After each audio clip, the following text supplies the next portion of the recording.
பேரில் நான் வந்து ஈஷா சென்டருக்கு போய் சிவராத்திரியில் கலந்துக்கிட்டு இன்றைக்கி தான் ஈஷாலேருந்து நான் வெளியே வந்து அப்படியே ஸ்ட்ரைட்டு சென்னைக்கு வந்துட்டேன்.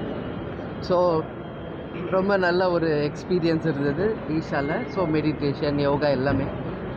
ஸோ அதுதான் இன்றைக்கி, அதுதான் என்னோடய பர்சனல் ட்ரிப் அப்படின்னு நான் சொல்லியிருந்தேன். அதனால் என் பர்சனல் ட்ரிப் இதை முடிச்சுட்டு வந்தாச்சு. சொல்லுங்கள் வேறு எதுவும்?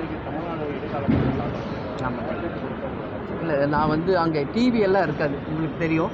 ஈஷா சென்டரில் வந்து நோ டிவி, நத்திங், எல்லாருமே சைலன்ஸ் மெயின்டைன் பண்ணணும் அந்த மாதிரிலாம். ஸோ நான் ஃபுல்லாக இன்னும் பார்க்கல, பட்டு நீங்கள் வந்தோடனே கேட்பீங்கன்னு தெரியும். ஸோ வரும்போது யூடியூப்பில் பார்த்தேன், முத்தான 30 அறிவிப்புன்னு சொல்லியிருக்காங்க. அதே மாதிரி நான் ஒரு விஷயம் மட்டும் சொல்கிறேன், கம்ப்ளீட் டீட்டெயில் பார்த்துட்டு அடுத்த ப்ரெஸ் மீட்டில் தெளிவாக சொல்கிறேன். இப்போ அவங்க அறிவித்த எல்லா அறிவிப்புமே, தேர்தல் இன்னும் 3 மாதம் தான் இருக்குது.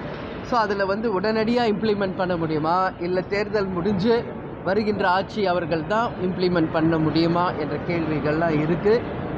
நான் ஒரு லைனில் சொல்லணுன்னா, தமிழ்நாட்டுக்கும் மக்களுக்கும் நல்லது நடக்கின்ற ஒரு பட்ஜெட்டாக அறிவிக்கப்பட்டு அதை செயல்படுத்தும் ஒரு அரசாக இருக்கணும்னு சொல்லி நான் கேட்டுக்கிறேன். அதுதான் முன்னாடியே உங்களுக்கு சொல்லியிருக்கேன், பி கூல், நோ டென்ஷன்னு. ஸோ வெயிட் பண்ணுங்கள், உரிய நேரத்தில் நாங்கள் அறிவிப்போம். இன்னைக்கு காங்கிரஸ் சார்பில் நடத்தப்பட்ட அந்த கூட்டணி பேச்சுகளும் கிட்டத்தட்ட திமுகவோட கூட்டணி ஆனால் இன்னும் வந்து தேமுதிக தங்களுடைய நிலைப்பாட்டெல்லாம் மிகவும் அறிவித்தாங்க, முக்கியமான எதிர்பார்ப்பாக இருக்குது.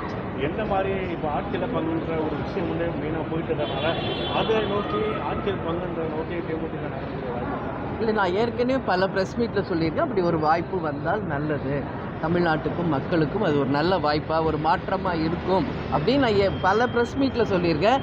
பட் வருகின்ற ஆட்சி மக்கள் தீர்ப்பே மகேசன் தீர்ப்பு.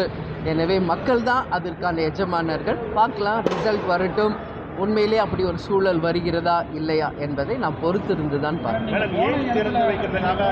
மத்திய அமைச்சர்கள்லாம் வந்திருக்காங்க, நீங்கள் அவங்க பார்த்து பேசுனீங்களா, அவங்க உதவிட்டு பேசினாங்களா, கூடவே நீங்கள் இருந்திருக்கீங்க? எல்லாருமே வந்து ஈஷா யோகா மையத்திலிருந்து அழைப்பு விடப்பட்டவங்க தான். அந்த வகையில் நாங்கள் அனைவரும் அந்த முதல் வரிசையில் உட்கார்ந்துருந்தது நீங்கள் பார்த்துருப்பீங்க.